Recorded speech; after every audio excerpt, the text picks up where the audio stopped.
ទីបំផុតខ្ញុំលក់បានមួយ order ហើយខ្ញុំគិតថាគាត់អត់ទិញទេប៉ុន្តែ4ថ្ងៃក្រោយគាត់ខ្លាចទៅជា customer ដំបូងរបស់ខ្ញុំគាត់ឆាតមកខ្ញុំចង់កំងទិញតាគៀបតាំងថ្ងៃខ្ញុំផុសវីដេអូលើកដំបូងថ្ងៃទី1ហើយខ្ញុំក៏ផ្ញើលេខ Telegram ហើយនិង page Facebook ខ្ញុំទៅឲ្យគាត់បាទ no reply ថ្ងៃស្អែកឡើងក៏ no ពេលហ្នឹងខ្ញុំគិតថាប្រហែលជាគាត់លេងចង់ទិញហើយឬក៏អត់ទុកចិត្តខ្ញុំថ្ងៃបន្ទាប់ថ្ងៃទី3ខ្ញុំដូចអត់ទាន់អស់ចិត្តទៅសម្រេចចិត្តថាឆាតទៅសួរគាត់ម្ដងទៀតថាបងស្រីបងឯងនៅតែចង់បានឈុតតាគៀបនឹងអត់ហើយផ្ញើរូបថតឈុតតាគៀបនឹងទៅឲ្យគាត់ and still no reply ខ្ញុំឡើងsadហើយគាត់ថាគាត់អត់ចង់ទិញឯងមកទៅប៉ុន្តែថ្ងៃទី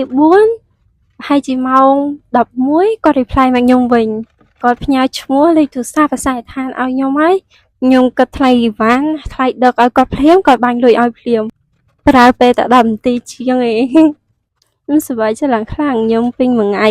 អរគុណបងស្រីដែលជឿជាក់និង support លើអាជីវកម្មតូចរបស់ខ្ញុំជូនពរឲ្យបងមានសំណាងល្អសុខភាពល្អនិងជោគជ័យគ្រប់រឿងទាំងអស់